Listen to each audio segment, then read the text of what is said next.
মানে আপনাদের পক্ষে সব উত্তর আছে, আমরা বলে এগুলো বাচ্চা ছেলেদের সাথে আমাদের আনেন কেন ভাই? কি বলো তুমি? আমি এই দেশে বাচ্চাদের জেল থেকে মুক্ত করেছি। না, অবশ্যই না, অবশ্যই না, এই বাচ্চারা অবশ্যই না, জেল থেকে মুক্ত করছে, অবশ্যই না, এই বাচ্চারা বেগম জিয়াকে সবথেকে সম্মানের সাথে করতে এই বাচ্চারা আপনারা পারেন নাই, অবশ্যই না পারলেন না, সেটা আপনারা দেখেন জনগণের ভোট আপনাদের কি দেয়, দেখেন যদি একটু সুষ্ঠু হয় অবশ্যই অবশ্যই আমরা মুক্ত হতাম। ভাই আমি শিখতে চাই আপনাদের কাছ থেকে, কিন্তু আপনি বলেন না যে জামাতের আমির বলেছে যে তোমাদের সাথে তোমাদের টক শোতে আসেন না ভাই, আপনি না আসলে তো আমরা মরে যাব না, আমরা ছোট মানুষ, আমাদেরকে বাদ দিয়ে দেন, আমাদের জুলাইতে লাগে না তো। জুলাইতে শুনেন হাবিব ভাই, আপনাদের যে ইনফিরিয়রিটি কমপ্লেক্স, কথার ভিতর তুমি কথা, আমার কথার ভিতর কথা বলবো, আমার কথা মতো আপনি বলেছেন, আমি বলি না, একটা বল না। আচ্ছা ঠিক আছে, আপনি শেষ করেন, তারপর আমি বলি। কিন্তু এই আমাদেরকে যে অনুমান করতেছেন, আমাদেরকে জুলাইতে লাগছে, আমরা শিখেছি, আমাদের জুলাইতে লাগছে আপনাদের ভাই, এখন আমাদের লাগবে না। আপনাদের জীবন তো বাচ্চারাও দিছে, আপনারা তো জীবন দিয়ে মন্ত্রী হয়েছেন, বাচ্চাদের কিছু হয় নাই, জীবন তো সাপ্লাই দিছে, পিলকানা দিছে, সেগুলো জীবন মনে হয় না আপনাদের কাছে, এইটাই দুঃখ আমাদের। সঙ্গে যুক্ত হচ্ছেন শরীফ ওসমান হাদি, মুখপাত্র ইনকিলাব মঞ্চ, সঙ্গে আরো আছেন হাবিবুর রহমান হাবিব, বিএনপি চেয়ারপারসনের উপদেষ্টা, এবং অধ্যাপক মুজিবুর রহমান, শিক্ষা ও গবেষণা ইনস্টিটিউট, ঢাকা বিশ্ববিদ্যালয়। আপনাদের তিনজনকে স্বাগত জানাচ্ছি আমাদের অনুষ্ঠানে। আমি শুরুতে হাবিবুর রহমান আপনার কাছেই জানতে চাইবো যে জুলাই ঘোষণাপত্র অনেক দিনের অপেক্ষা ছিল, ঘোষিত হয়েছে, কিন্তু এখন আবার জুলাই সনদের সুরাহা হয়নি বলে কথা হচ্ছে। ঘোষণাপত্র নিয়ে অনেক ধরনের বক্তব্য আছে, কিন্তু সব থেকে বড় বিষয় যাদের রক্তের বিনিময়ে বিজয় এসেছে তাদের বিচার কোন প্রক্রিয়ায় কিভাবে হবে সেটির ব্যাপারে সুনির্দিষ্ট ম্যান্ডেট আসলে ওইভাবে পাওয়া যায়নি। আরও অনেক বিষয়ে কথা হচ্ছে। এখন যে তফসিল ঘোষণার কথা বলা হলো, সব কিছু মিলে যে নির্বাচনের দিকে সব কিছু এগিয়ে যাচ্ছে, তাতে কি সংস্কার, বিচার বা অন্য কিছু ঢাকা পড়ে যাচ্ছে বা চাপা পড়ে যাচ্ছে কিনা, আপনি কি মনে করেন? আপনাকে ধন্যবাদ। আপনার মাধ্যমে এখন টেলিভিশনের সম্মানিত দর্শক শ্রোতাদেরকে আমার সত্যিত সালাম, বিজ্ঞদের আলোচককে আমার শুভেচ্ছা। আমি আপনাকে প্রশ্ন করি, কতদিন সময় নিলে এই জুলাই সনদ বাস্তবায়ন হবে বা জুলাই সনদের সমস্ত কথাগুলি আমরা কাজে লাগাতে পারবো? এই সময়টি বলুক, যারা বলছেন তারা বলুক যে আমাদের এত বছর সময় লাগবে। পাশাপাশি এটাও বলুক 5 বছর 10 বছর আমরা অপেক্ষা করবো, তারপর তারা ক্ষমতায় যাবে, তারপর এই জুলাই বিপ্লবের যে প্রত্যাশা পূরণ করবে। বলতে তো হবে, না বলে প্রত্যাশা পূরণ হলো না, বিচার কিভাবে হবে, যেই লাও সেই কদু, এটা বলার কোনো যুক্তি আছে? দীর্ঘ 17.5-18 বছর ধরে জাতি কিন্তু একটা সুন্দর সুষ্ঠু নির্বাচনের মাধ্যমেই তাদের প্রতিনিধি নির্বাচিত করতে চায়। এখন একবার বলে কেউ যে স্থানীয় সরকার নির্বাচন আগে হতে হবে, আবার বলে গণপরিষদ নির্বাচন আগে হতে হবে, আবার বলে সমস্ত বিচার কাজ সম্পাদন না করলে নির্বাচন হবে না, আবার কেউ বলে যে সংস্কার, পূর্ণাঙ্গ সংস্কার হলে তারপর নির্বাচন। তো কত বছর লাগবে বলুক না কেন? একটা বছর তো গেল, একটা বছর কয়টা হয়েছে? আমি দেশের মানুষ একটা অনিশ্চয়তার মধ্যে ছিল, নির্বাচন আদৌ হবে কি হবে না, একদিন অঙ্গ ভঙ্গি জীবন দেখায়। তো যাক, সরকার শেষ পর্যন্ত একটা সিদ্ধান্তে এসেছেন যে একটা নির্বাচন দেশে হতে হবে। কেন? দেশটাকে বাঁচানোর জন্য। আপনি যদি একটা নির্বাচন সরকার না আসে, কোনো ইনভেস্টমেন্ট আসবে না, আসেনি 1 বছরে, আরও যদি 5 বছর থাকে 5 বছর আসবে না। তার কারণ এই সরকার তো অনির্দিষ্ট মেয়াদের সরকার, যে কোনো মুহূর্তে সরকার চলে যেতে পারে, যে কোনো পরিবেশ পরিস্থিতিতে। তাহলে আপনি দেশটাকে আগে বাঁচাবেন না আপনি কবে রাষ্ট্রীয় ক্ষমতা দেওয়ার মতো শক্তিশালী হবেন ততদিন পর্যন্ত আমাকে অপেক্ষা করতে হবে। তাই সরকারকে বলবো, সঠিক সিদ্ধান্ত নিয়েছেন, ডিসেম্বরের ভিতরে তফসিল ঘোষণা করেন।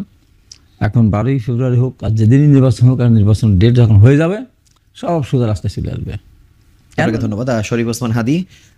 আপনার বক্তব্য আমরা আজকে শুনেছি, কিন্তু তারপরে আপনার কাছে জানতে চাই যে এই যে প্রেস সচিব বা অন্তর্বর্তী সরকারের প্রধান উপদেষ্টার পক্ষ থেকে বলা হয়েছে যে আমরা 2য় অধ্যায় শুরু করেছি, 1ম অধ্যায় শেষ। আপনার কাছে মনে হয় যে আমরা আসলে এখন কোন অধ্যায়ে আছি? মানে আমি এখন আসলে ডিটেল পড়ি নেই। তো সেকেন্ড ইনিংস যেই অর্থে শুরু হয়েছে, তো প্রথম ইনিংসের এন্ডিংটা কি, রেজাল্ট কি, এটা তো বলা দরকার ছিল।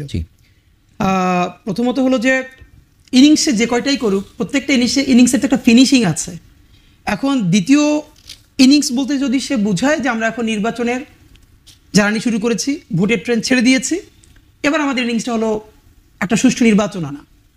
দেখেন ভাই যেরকম বললো, এটা তো খুব কারেক্ট যে নির্বাচন সংস্কারটা করবার জন্য আপনাদের কত দিন দরকার সেটা আপনারা ঝেড়ে কাশেন, বলেন যে ভাই আর অন্তত 2 বছর থাকলে আমরা এটা করতে পারবো। এখন আমরা বিএনপিকে বা জামাত ইসলামীকে, যারা নির্বাচনটা চাচ্ছে, তাদেরকে ভালো করে তো ধরতে পারছি না, এই জন্য যে এই সরকার তো একটা রোডম্যাপ, যেমন ধরেন প্রধান উপদেষ্টা 5 অগস্ট রাতে যে বক্তৃতা করেছেন, এই পুরো বক্তৃতাটা আমরা দাগিয়ে দাগিয়ে পড়েছি। এইখানে উনি যেটা করেছেন যে নির্বাচন নিয়ে অলমোস্ট একটা ভালো রোডম্যাপ দিয়েছেন, রাইট? তো এই ইনিংসের অন্তত হ্যাপি এন্ডিং হতে পারতো উনি এই নির্বাচনের আগে, উনি ঠিক বারবার অসংখ্যবার বলেছেন, এমনকি ওই বক্তৃতার মধ্যেও বলেছেন সরকারের কাজ 3টা: বিচার, সংস্কার, নির্বাচন। তাহলে এই বিচার উনি যে আগামী 6 মাস পরে যদি নির্বাচন হয়ে যায়, ডিসেম্বরে যদি তফসিল হয়ে যায়, আগামী 3 মাস বা 4 মাসে তফসিল হওয়ার আগে আমরা ঠিক কয়টা বিচার পাবো? মানে আপনি একদম জুডিশিয়ারিকে কোনো চাপ না দিয়ে, এটা একটা প্রসেস আছে, জানা যায় তো যে এই প্রসেসে এতদিন ট্রায়াল চললে এতদিনে রায় আসার কথা। সেই রায়টা নিয়ে কি আমরা কোনো কথা প্রধান উপদেষ্টার কাছে শুনেছি? না, শুনি নাই। নাম্বার 2, সংস্কার। প্রথম আমরা বলতাম সংস্কার, তারপর আমরা শুনলাম যে সংস্কার তো একটা অন্তহীন প্রসেস, আসলেও সত্য কথা, যুগের পর যুগ ধরে চলতে থাকবে, ফাইন। তারপর আমরা বললাম মৌলিক সংস্কার। মৌলিক সংস্কার কি? রাষ্ট্রের এমন কিছু মেরামত যাতে আবার কোনোদিন ফ্যাসিবাদ জিকে বসতে না পারে, কেউ যেন স্বৈরতান্ত্রিক ক্ষমতা চর্চা করতে না পারে, আবার আয়নাঘর না হয়, এই তো। তো এইটার জন্য ন্যূনতম কয়টা দরকার জিনিস ছিল? 4-5টা। এখন আমরা মৌলিক সংস্কারের কথা আজকে ছেড়ে দিয়েছি যে না, হচ্ছে না। তাহলে কি অন্তত 3-4টা সংস্কার। এই যে পুলিশ, যেই পুলিশকে দিয়ে আপনি নির্বাচন করাবেন, এই আপনার এটা তো খুবই আমাদের জন্য শকিং। আপনি জানেন কিনা জাতীয় ঐক্যমত্য কমিশনে যেই কয়টা ইস্যু নিয়ে কথা বলা হয়েছে, সেইখানে যে পুলিশ সংস্কারের ইস্যুকে কিন্তু বাদ দিয়ে দেওয়া হয়েছে। জাতীয় এটা বলা হয়েছে নির্বাহী ক্ষমতা যারা থাকবেন তারা এটা ঠিক করবেন। তাহলে নির্বাহী ক্ষমতা যারা থাকবেন মানে পুলিশকে আপনি আবারও নির্বাহী বিভাগের কাছে দিয়ে গেলেন শতভাগ, এবং নির্বাহী বিভাগ আবার কারো বিরুদ্ধে আন্দোলন করলে সেই সরকার এই পুলিশকে আবারও ব্যবহার করবে, এবং আবারও এরকম ঘটবে। মানে এরকম শুধু আমাদের রিপিটেশন করতে থাকবে। আমরা কি বলেছিলাম? একটা স্বাধীন পুলিশের কমিশন, এখন বলছি না স্বাধীনও না, তার আগেও প্রতিনিধিত্বশীল স্বাধীন পুলিশ কমিশন। যদি এখানে 10 জন মেম্বার থাকে, এর মধ্যে 5 জন একদম গভর্নমেন্টের থাকবেন, বাকি 5 জনের একজন হতে পারে সুপ্রিম কোর্টের বিচারপতি, একজন বিশ্ববিদ্যালয়ের শিক্ষক, এইরকম বিরোধী দল থেকে 2 জন। আপনি ন্যূনতম একটা স্টেপ যদি তৈরি করেন, তাহলেও পুলিশের কিন্তু একটা জায়গা তৈরি হয়। আপনি সেটাও করতে পারছেন না। আপনি আমলাতন্ত্রে কিচ্ছু করতে পারেন নাই। যারা দিনের ভোট রাতে করেছে, সুবর্ণচরে ধানের শীষে ভোট দেওয়ার অপরাধে যেই আমলারা, মানে তাকে ধর্ষণ করা হয়েছে, এবং যেই আমলারা সেইটাকে আবার লেজিটিমেসি দিয়েছে যে ভালো ইলেকশন হয়েছে, সেই আমলাদের এখন কোথায়? সেই আমলারাই তো আবার ইলেকশন করবে, সেই আমলারাই এখন নতুন নির্বাচন করবে। তাহলে সেই আমলাদের ব্যাপারে আমরা জানি না, পুলিশের ব্যাপারে আমরা জানি না। এই যে নির্বাচন কমিশন, এই নির্বাচন কমিশনের 64 জেলায় 64 জন রিটার্নিং কর্মকর্তা হবে কারা? এই যে ডিসিরা। তাহলে এই ডিসি জানে যে তার হাতে ক্ষমতা নির্বাচন কমিশনের শুধু নির্বাচনের সময়টা, তাহলে বাকি থেকে কন্ট্রোল করবে কে? এই যে সরকারে আসবে, তো স্বাভাবিকভাবেই ডিসি চিন্তা করবে যে সামনে ক্ষমতায় আসবে, আমি আরো একটু তাকে ক্ষমতা আগাই দেই, তাহলে আমার পোস্টিংটা একটু দ্রুত হবে, আমি সেক্রেটারিয়েটে চলে যেতে পারবো। তাহলে আমরা এখন এগুলো কি সংস্কার বলে? এখন আমি আপনাকে যদি বলি, আপনি সেকেন্ড ইনিংস শুরু করলেন, মানে নির্বাচন, এই দেশে নির্বাচন কে চায় না? ফ্যাক্ট ইজ, মানে আপনার প্রসেসটা কি, আপনি নির্বাচনটা কিভাবে করতেছেন? ডক্টর ইউনূস বলেছেন, 3 লাইনে বলেছেন বারবার নির্বাচনের কথা। উনি বলেছেন ঈদের উদযাপনের মতো লক্ষ লক্ষ টাকা খরচ করে মানুষ যেরকম নির্বাচন করে, উনি সেই নির্বাচন দেখতে চান। দেশ থেকে বিদেশ থেকে মানুষ ঈদের মতো আনন্দ করবে নির্বাচনে। তাহলে সেই নির্বাচনটা কেমন হতে হবে? প্রত্যেকটা মানুষ যদি ফিল করে ভোট কেন্দ্রে শতভাগ নিরাপত্তার সাথে সে ভোটটা দিতে পারবে, তার উপরে হামলা হবে না, মামলা হবে না। তো আপনি বলেন 36,000 কেন্দ্রে 36,000 ক্যামেরা এখন টিভির আছে? বাংলাদেশের কোন মিডিয়ার বলেন তো পারলে 600 ক্যামেরা আছে? একটা ক্যামেরার তো দাম নাকি 5-6 লাখ টাকা। তো আপনি মানে এখন আমরা কি বলেছিলাম যে এটা ন্যূনতম, এই যে কাঠামোগত নির্বাচন কমিশন, এইটাকে ন্যূনতম, এই যে 64 জন জেলাকে রিটার্নিং কর্মকর্তা বানিয়ে আপনি কি একটা সেই ইলেকশন করতে পারবেন? ইভেন বিএনপিও কি এইরকম একটা যাচ্ছে তাই ইলেকশনের মধ্য দিয়ে ক্ষমতায় আসা বিএনপির জন্য কি হ্যাপি হবে? বিএনপি কেন অপেক্ষা করেছিল যে একটা ভালো নির্বাচন হোক? এখন আমার যেটা কথা দেখেন সেটা হলো, যদি ওনারা এই 1 বছর থেকে এখন সেই রকম একটা নির্বাচন, যে আমরা একটা ভালো নির্বাচন উপহার দিতে চাই, তাহলে বিএনপি তো বলেছিল প্রথম 3 মাসের মধ্যে নির্বাচন দিয়ে দেন, তাহলে 1 বছর আপনারা থাকলেন কেন? আমরা সেই ইলেকশনেই যেতাম। সেই 3 মাস পর আমরা বিএনপির সাথে ঝগড়া করলাম, জামাতের সাথে ঝগড়া করলাম, কেন? যে ন্যূনতম একটা সংস্কার। আজকেও অন্তত 5টা শহীদ পরিবার আমাদের প্রেস ব্রিফিং এর আগে ফোন দিয়েছে, ভাই এই যে ডক্টর ইউনূস, ওনারা তো আর ইন্টারিম বোঝে না, এগুলো কি সবই পরের সরকারের জন্য রেখে যাবে, উনি কিছুই করবে না?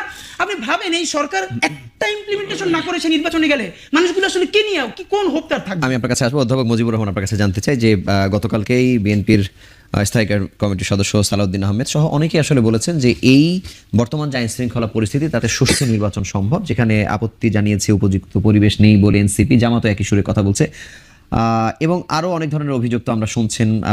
শরীফ ওসমান হাদিও বলেছে যে এই পরিস্থিতিতে সুষ্ঠু নির্বাচন সম্ভব কিনা, আপনি কি মনে করেন? দেখুন, প্রথম কথা হচ্ছে যে আমরা কিন্তু অনেক সময় ইতিমধ্যে নষ্ট করে ফেলেছি। প্রায় 1 বছর, জাতির জীবন থেকে কিন্তু 1টা বছর চলে গেল আমাদের। হাবিব ভাইও বলেছেন যে আমরা কত টাইম নেব, বা হাদিও কিন্তু বললেন যে তাহলে তো আমরা 3 মাসের মধ্যে ইলেকশনটা করে ফেলতাম। আমাদের তো মূলত যে প্রবলেমটা ছিল আমাদের, যে একটা স্বৈরাচারী শাসন ব্যবস্থা এমনভাবে আষ্টে পিষ্টে রেখেছিল যে একটা সুষ্ঠু নির্বাচন হতে দেয়নি, রাতের পর দিনের পর রাতে করে ফেলেছে। তো এই জাতীয় কাজগুলো কিন্তু হয়েছে। অর্থাৎ সুষ্ঠু ইলেকশন হয়নি বলেই কিন্তু এই ফ্যাসিজম দানা বেঁধেছিল। তো এখন এই সুষ্ঠু নির্বাচনটা করার জন্য আমাদের কি দরকার? আমাদের দরকার হলো কিছু জায়গায় সংস্কার, এটা কিন্তু অবশ্যই আমাদের দরকার। আমাদের দরকার এই যে আমাদের হাজার খানিক মাননীয় প্রধান উপদেষ্টা বলেছেন গতকালকের যে ইয়াতে যে হাজারো, তো এখন 1000, 1500, 2000 যাই হোক সংখ্যাটা, যে প্রাণ দিল তাদের বিচারটা কি হলো? তো এখন এই প্রশ্নগুলো কিন্তু রয়ে গেছে। মাঝখান দিয়ে আবার আমরা শুনলাম ইন্টারেস্টিং যে পিআরের কথা বলে কিন্তু একটা আবহাওয়া একটু অন্যদিকে নেওয়ার চেষ্টা করা হলো। আমরা একটা গ্রুপকে দেখলাম যে নির্বাচনকে প্রলম্বিত করতে চাইলো, আবার আরেকটা গ্রুপকে দেখলাম যে একটু আগিয়ে আনার চেষ্টা করা হলো। এতে আমি কিন্তু একবারে প্রথম দিন আমার মনে আছে আমি টোটাল এই প্রসেসটার সাথে ইনভলভ ছিলাম, ইন দ্যাট সেন্স যে শিক্ষার্থীদের সাথে যে আন্দোলনে আমি মাঠেই ছিলাম প্রকাশ্যে। যে দাবিগুলো কিভাবে আসলো, কখন থেকে কিভাবে হলো, দাবিগুলো এক দফা কখন হলো, এই প্রসেসগুলোর সাথে আমি ছিলাম, যেহেতু আমি বিশ্ববিদ্যালয়ের শিক্ষক, স্টুডেন্টদের সাথে আমি ছিলাম। তো এখন এই দাবিগুলো বাস্তবায়ন করার জন্য আমাদের কী দরকার ছিল? এই প্রত্যাশা, যেই প্রত্যাশা নিয়ে আমরা এই প্রফেসর ইউনূসের নেতৃত্বে একটা সরকারের কাছে আমরা আস্থা রেখেছিলাম, বিশ্বাস রেখেছিলাম, আমি মনে করি যে আমার ব্যক্তিগতভাবে মোহভঙ্গ হয়েছে। অর্থাৎ আমি যে চেয়েছিলাম, জাতি যা চেয়েছিল, সেই প্রত্যাশিত কাঙ্ক্ষিত জিনিসটা তারা করতে পারেননি, সফল হননি তারা। আচ্ছা, তো না হওয়ার পেছনে কারণটা কি? সে মূল কারণটা হলো তিনি যে টিমটা ফরমেশন করেছেন ক্যাপাবল না। এটা একবারে রিয়েলিটি, এটা প্রমাণিত, গত 1 বছরে এটা প্রমাণিত। দেখুন যে পুলিশ বাহিনী, বিধ্বস্ত পুলিশ বাহিনী, এই পুলিশ বাহিনীকে শক্তিশালী করা ছিল প্রথম কাজ, ঠিক আছে? তারপরে যে এই সরকারের আমলে আমরা দেখেছি যে আওয়ামী লীগের যে নেতাকর্মীরা, শত শত নেতাকর্মী পালিয়ে গিয়েছে, এই সরকারের আমলে পালিয়ে গিয়েছে। এই দায় কিন্তু এই সরকারকে নেওয়া লাগবে, এখন না হোক পরে কোনো এক সময় কিন্তু দায় নেওয়া লাগবে। প্রতিটা কাজ যে যাই করি না কেন আমরা সকল কিছুর দায় কিন্তু আমাদেরকে নেওয়া লাগবে। তো এই সমস্ত বিষয়, এবং আমার কাছে মনে হচ্ছে যে গতকালকে কিংবা পরশুদিন যে প্রধান উপদেষ্টা যে বললেন যে ওই ভাষণ দিলেন, ইয়া করলেন, যে উনি যে খুব হ্যাপি হয়ে ঘোষণাগুলো দিলেন, আমার কাছে এটাও মনে হয়নি, ঠিক আছে? তো এখন মুশকিল হচ্ছে যে উনি তো পারছেনও না। হ্যাঁ, উনি তো পারছেনও না। তো এখন তাহলে করণীয়টা কি? একবারে এই যে পারছে না, মানে 1 বছরে তাদের অর্জন তারা খাতা কলমে অনেকভাবে বলেছে যে আমরা এতগুলা বাস্তবায়ন করেছি, নানান তারা নিজেরাই আজকে বলেছেন, কিন্তু সেই পারা এবং হচ্ছে একটা নির্বাচনের মতো একটা বড় বিষয়। আমি আসছি একটু সময় নিচ্ছি। যে প্রথম কথা হচ্ছে যে বেসিক কাজগুলোই তো ওনারা পারছেন না, ঠিক আছে? তো ওনারা দাবি করছেন যে, আমি দেখলাম যে ওনাদের যে প্রেস সেক্রেটারি সাহেব বললেন যে 12টা সফলতার কথা বললেন, প্রথমেই বললেন যে আইন শৃঙ্খলার ক্ষেত্রে নাকি সফল হয়েছেন। আমি এটা শুনেই আমি অবাক হয়ে গেলাম, এটা কিভাবে বলে, এটা কিভাবে সম্ভব? আইন শৃঙ্খলা কোথায় হলো? আইন শৃঙ্খলার অবস্থা তো ভালো না দেশে, এটা সবাই জানে। তা আবার মৌলিক জায়গায় যে শিক্ষার্থীরা আন্দোলন করলো, হ্যাঁ, দেশের শিক্ষা ব্যবস্থার জন্য আপনি কি করলেন? আপনি অনেক সংস্কার কথা বললেন, শিক্ষা নিয়ে কোনো কমিশন হলো না, কোনো কিছু হলো না, কোনো কাজ হলো না, বরং আরো অস্থিতিশীলতার মধ্যে আমরা দেখেছি। ছাত্রদেরকে দিয়ে তো এই আন্দোলন, হ্যাঁ, এই আন্দোলনটা হলো। তো এখন ওভারঅল জিনিসটা আমার কাছে মনে হয়েছে যে এই সরকারের পক্ষে আসলে সম্ভব না, একটা সুষ্ঠু ইলেকশন কন্ডাক্ট করা এই সরকারের পক্ষে সম্ভব না। বিদ্যমান যে কাঠামো তো আছে, সম্ভব না। আমার কাছে মনে হয় যে আলোচনাটা হচ্ছে যে একটা ইন্টেরিয়াম গভর্নমেন্টের কথা বলা হচ্ছে, যে নির্বাচনকালীন একটা সরকার, দরকার, একটা ক্যাপাবল সরকার দরকার, একটা শক্তপোক্ত শক্তিশালী একটা সরকার দরকার, যে ইলেকশনটা কন্ডাক্ট করতে পারবে। দেখুন খুব মুশকিল হয়ে যাবে যে আমরা অনেক কিছু মুখে বলি যে ঈদের আনন্দের মতো বাচ্চা কাচ্চা সহ ভোট দিতে আসেন, ভোট দিতে আসবে, এখন মানুষ যদি ভয়ের মধ্যে থাকে, সেই আইন শৃঙ্খলা পরিস্থিতি উন্নয়নের কথা তো তারা বলার পরেও তো পরে নানান ধরনের দুর্ঘটনা ঘটেছে। এখন এইরকম একটা ইলেকশন, কাঙ্ক্ষিত একটা ইলেকশন, আমরা যদি 91-এর মতো একটা ইলেকশন, ফেয়ার, ফ্রি ফেয়ার এবং ভীতিহীন প্রশ্ন ছাড়া একটা ইলেকশন আমরা চাই, এবং প্রফেসর ইউনূস সাহেব স্যার যে কথাটা বলছেন উনি, যে এরকম একটা ইলেকশন উনি চান যে ইতিহাসে স্মরণীয় হয়ে থাকবে, এরকম একটা ইলেকশন করতে হলে আসলে ওইরকম ক্যাপাবল মানুষ লাগবে, যাদেরকে দিয়ে গভর্নমেন্টটা সাজাতে হবে এবং তারা এই কাজটা করবে। হাবিবুর রহমান, আপনার কাছে আসতে চাই যে এই সরকারকে নিয়ে আপনাদের সমালোচনা প্রতিদিন চলছে, আগে করেছেন তাদের অবস্থা, বাস্তবতা সবকিছু নিয়ে, এবং আপনার পাশে যারা সহ আলোচক আছে তারাও বলেছেন। আপনারাও কি বিশ্বাস করেন যে আসলে এই অন্তর্বর্তী সরকারের পক্ষে একটি সুষ্ঠু নির্বাচন করা সম্ভব? অনেকগুলো প্রতিকূলতার কথা অনেকেই বলছে, যদি সুষ্ঠু নির্বাচন না হয় এটি বিএনপি ক্ষমতায় আসলেও আপনাদের জন্য খুব অস্বস্তিকর হবে কিনা, কি মনে করেন? আমার আবার একই প্রশ্ন, কতদিন থাকলে এই সরকার সুষ্ঠু নির্বাচন করতে পারবে না, কিন্তু এই সুষ্ঠু নির্বাচনটা তাহলে অন্য কোনো পথে হতে পারে কিনা? কিভাবে হবে? এই প্রশাসন আপনি রাতারাতি সব চেঞ্জ করতে পারবেন? রংপুরের ডিসি চলে যাচ্ছে কুমিল্লা, ডিসি চলে যাচ্ছে ফেনী ডিসি চলে খুলনা, পঙ্গের ডিসি চলে যাচ্ছে বাগেরহাট ডিসি চলে যাচ্ছে সিরাজগঞ্জ, হচ্ছে না? তাই তো, তাহলে সেরে দিবেন কি করে? রাতারাতি পরিবর্তন করতে পারবেন? হ্যাঁ, সরকার পরিবর্তনের সাথে সাথে আমি সর্বপ্রথমে বলেছিলাম প্রথম দিন বা দ্বিতীয় দিনেই, এই মুহূর্তে মিনিমাম 50,000 পুলিশ সিপাহী কিছু এএসপি, কিছু বিশেষ দিয়ে, কিছু কী বলে এসআই, কিছু ম্যাজিস্ট্রেট, কিছু আপনার জজ আর কি নিয়োগ, কিছু উচ্চ আদালতের বিচারক। কিন্তু এই কয়টা আমি কিন্তু প্রতিনিয়ত বলতাম এই কাজগুলো কিছুটা কাজ করেছে, বিশেষ করে উচ্চ আদালতের জাজ নিয়োগ করেছে, পুলিশে নিয়োগ করেছে। তার কারণ বিগত দিনে যে পুলিশ ছিল, পুরানো লোকজন ছিল, তারা ঘুরিয়ে ফিরে 15.5 বছরে একটা ঘটনার লোকই ছিল। সরকার পরিবর্তন হয়েছে, তার মন তো পরিবর্তন হয়নি। তো এখন এটা পরিবর্তন করতে কত বছর লাগবে, এখন কত বছর সময় নেবেন? প্রথম কথা। দ্বিতীয় কথা, যে নির্বাচন নিয়ে আপনারা আশঙ্কা করছেন, সুষ্ঠু করতে পারবে কিনা? যখন এদেশে চৌকস পুলিশ বাহিনী ছিল, চৌকস সেনাবাহিনী ছিল, চৌকস র্যাব ছিল, তখন কি ভোট হয়েছে সুষ্ঠু? তার মানে কি আমরা আশা করে নিতে পারি না, তখন কি ভোট সুষ্ঠু হয়েছে? তারা ভোট কেটে নিয়েছে, প্রশাসন ভোট কেটে দিয়েছে, নির্বাচন কমিশন ভোট কেটে দিয়েছে, পুলিশ ভোট কেটে দিয়েছে, র্যাব ঘুরেছে, আর্মি ঘুরেছে, চোখের সামনে দিয়ে কিছুই করেনি তারা। এখন এবার নির্বাচন এদের দ্বারাই সুষ্ঠু সম্ভব এই কারণে এখন তো কোনো দল ক্ষমতা নেই। আমি ইলেকশন করেছি 18 সালে, তখন এমপি ছিল, মন্ত্রী, আমার এখন মন্ত্রী ছিল, আমাকে যখন কোপালো, হেলিকপ্টার পাঠালো, মামলা করতে গেলাম, মন্ত্রীর নামে মামলা নিল না, তার ওয়াইফের নামে মামলা নিল না, তার ছেলের নামে মামলা নিল না, মামলাই নেয়নি করে। আমার একটা মামলাই মনে হয়েছে, তাছাড়া মির্জা ফখরুল আলম অনেকের উপর অত্যাচার করেছে, মামলা নেয়নি। নির্বাচন সুষ্ঠু হওয়ার জন্য কিচ্ছু করা লাগবে না, একটা টাকা খরচ করার দরকার নাই, একটা পুলিশ দরকার নাই, আর্মির দরকার নাই, র্যাব দরকার, কিচ্ছু দরকার নেই। আনসাররা খালি লাইন সোজা করে দেবে, 3টা জিনিস, তার জন্য পয়সা খরচ হবে না। চূড়ান্তভাবে সিদ্ধান্ত নেন, আইন করেন যে নির্বাচনের মাঠে কেউ যদি কারোর পোস্টার ছেড়ে তার অফিস জ্বালিয়ে দেয় অথবা আক্রমণ করে, অভিযুক্ত প্রমাণ সাপেক্ষে তার প্রার্থিতা বাতিল। নাম্বার 2, নির্বাচনের দিনে যদি কেউ ভোট কারচুপি করে, ছিল মারে, মারধর করে, রাস্তায় বাধা দেয়, তার প্রার্থিতা বাতিল। এরপরেও যদি সন্দেহ থেকে যায়, বলা থাকবে যে এই বাইরে চোখের আড়ালে যদি কোনো ধরনের টাকা পয়সা খরচ করে অথবা অন্য কোনো অবৈধ পন্থায় আমরা দেখতে পারিনি, এটাও যদি প্রমাণিত হয়, সে সংসদ সদস্য পদ বাতিল হয়ে যাবে। দেখেন তো, কিচ্ছু লাগবে না, কিচ্ছু লাগবে না, সব সুদা হয়ে যাবে। 91 সালে নির্বাচনে পুলিশ আপনার ধরেন এ রাখছে, মানুষ তো ভোট দিতে গেছে, 96 ভোট দিতে গেছে, 2001-এও ভোট দিতে গেছে। 2008-এ যে নির্বাচনটা হয়েছে, সেই নির্বাচনে কোনো প্রার্থী আহত হয়নি। আমরা যেমন 50 জন প্রার্থী আহত হয়নি। হ্যাঁ, ওই সময় 111-এর সরকার, সেই সময় আওয়ামী লীগের নেতারাও জানতো না, 10% করে ভোট তারা ব্যালটের ভিতরে, মানে বাক্সে আলাদা আলাদা প্রত্যেকটা কেন্দ্রে তা রেখে দিয়েছিল, শুধু নৌকামার্কা সিল মারা। যে কারণে এই যাবৎকালের ভোটের পার্সেন্টেজ 2009 সালে 8 সালে সবচেয়ে বেশি হয়েছে।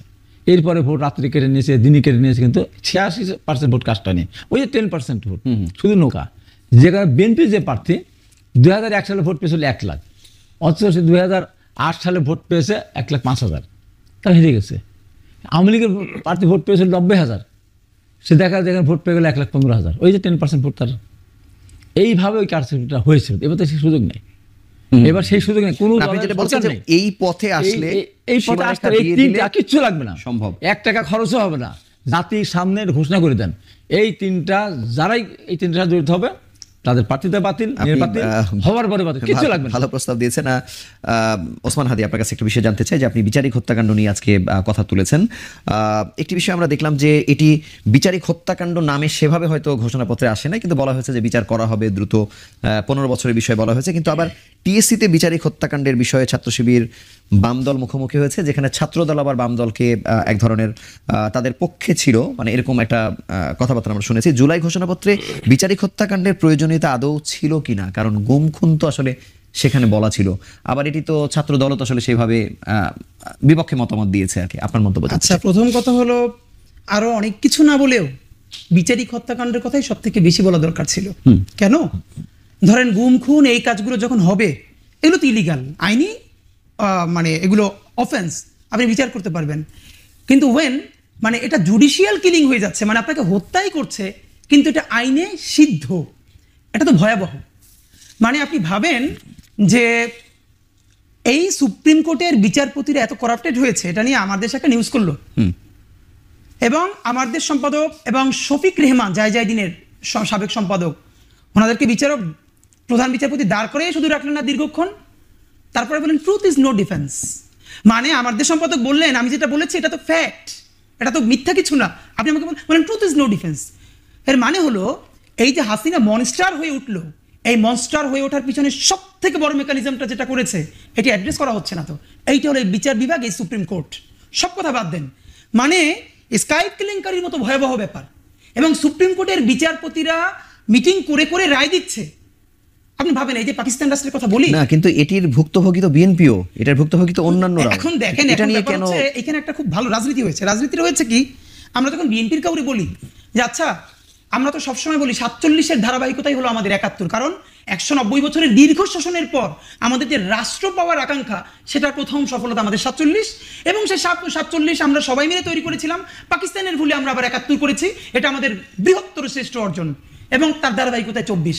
তো আপনার 47, আর আপনার তো ঘোষণাপত্রের টেক্সট পড়ছেন, আপনার কাছে বলি, এটা হলো 3 আগস্ট আমরা দুইজন উপদেষ্টার সাথে, উপদেষ্টা আসিফ মাহমুদ সজীব ভুইয়া এবং সরওয়ার ফারুকি, ওনার সাথে জুলাইয়ের বিভিন্ন যারা প্রেশার গ্রুপ, বিভিন্ন স্টেক হোল্ডার, আমরা মিটিংয়ে বসেছিলাম জুলাই ঘোষণাপত্রের প্রোগ্রাম নিয়ে। তখন আমরা টু দি পয়েন্টে প্রশ্ন করেছি যে আপনারা কি 1947 নিয়ে অ্যাড্রেস করেছেন? কারণ আমরা 1000বার বলেছি কোনোটার মুখোমুখি দাঁড় করা যাবে না, সব আমাদের ঐতিহাসিক অর্জন। 1947, 71, 24 দেশে এখন সব থেকে নোংরাভাবে যেটা চলছে, 47কে 71-এর সাথে, 71-এর সাথে 24কে বারবার ক্লাস করানো হচ্ছে, অথচ প্রত্যেকটা আমাদের ঐতিহাসিক অর্জন। ওনারা আমাদেরকে বলেছেন হ্যাঁ 47কে অ্যাড্রেস করা হয়েছে, অথচ আমরা দেখলাম কি টেক্সটের মধ্যে শুরু হলো উপনিবেশবাদী লড়াই, উপনিবেশ বিরোধী লড়াই, যে প্রায় 200 বছরের মধ্যে আমাদের এতগুলো পর্ব, তার চূড়ান্ত অর্জন তো 47। এটা বলতে আপনার গ্লানি আছে? যখনই বিএনপিকে জিজ্ঞেস করি, জামাত ইসলামকে জিজ্ঞেস করি আপনার টেক্সট পড়েন নাই, তারা বলে এটা তো সরকার করেছে। সরকারকে বললে এভাবে সেভাবে বলে যে এই ওয়ার্ডিং থেকে চেঞ্জ করলে তাহলে বড় বড় রাজনৈতিক দলগুলো তারা ঘোষণাপত্রে জয়েন করবে না। মেকানিজমটা কি ভাই? মানে এটা কি তাহলে বিএনপি লিখে দিয়েছে বা জামাত লিখে দিয়েছে, সরকার বলছে না কেন? জামাত তো বলছে যে আমাদের সাথে আলোচনা না করে নির্বাচনের ঘোষণা দেয়া। তাহলে আপনি সাইন করেছেন কেন? সেটি বলছে, জামাত যদি নির্বাচনের বিষয়ে বলে কথা যে বলছে। ঘোষণাপত্র আমাদেরকে না জানিয়ে করেছে, তাহলে এই ঘোষণাপত্রে ডক্টর ইউনূস সাহেবের পাশে জামাতের সেক্রেটারি তারা ছিলেন। বিশেষ করে নির্বাচনের প্রসঙ্গটি আচ্ছা, এনেছে। নির্বাচন, তাহলে আপনার কি ধরেন আমরা টেক্সট চেয়েছিলাম, এই যে আসলো না, এত কিছু যে আসলো না, মানে এটা তাহলে কি হবে? মানে এটা কি ইনকমপ্লিট অবস্থায় থাকবে? এটা নিয়ে আসলে সমাধান কি এখন হবে? এই ঘোষণাপত্রটা যেটা হয়েছে, এটা হলো বাঙালি জাতীয়তাবাদ বলতে যে জিনিসটা এখানে কলকাতা থেকে গিলানো হয়েছিল, ওইটারই একটা সেকেন্ড পেজ হিসেবে ঘোষণাপত্রটাকে রেডি করা হয়েছে। এখানে 47-এর স্বীকৃতি নেই দেখেন, এবং সব পলিটিক্যাল পার্টিগুলো জনগণের বিপক্ষে কিভাবে অবস্থান নেয় দেখেন, তারা সবাই যে 1975-এ শহীদ জিয়ার নেতৃত্বে তাকে যে ছাত্র জনতার ঐতিহাসিক যে মানে সিপাহী বিপ্লব, এখানে তো পলিটিক্যাল পার্টি ইনভলভ, এইটাকে অ্যাড্রেস করা হয়েছে। 1990 পলিটিক্যাল আন্দোলন অ্যাড্রেস করা হয়েছে, কিন্তু 90-এর থেকেও অনেক বেশি সিগনিফিক্যান্ট জানপরাণ দেওয়ার ক্ষেত্রে আমাদের পিলখানা মেসাকার, আমাদের শাপলা গণহত্যা, আমাদের নিরাপদ সড়ক আন্দোলন, অন্তত এই 3টে পর্ব গত 50 বছরের মধ্যে আমাদের ভয়াবহ ঘটনা। আমি ছোট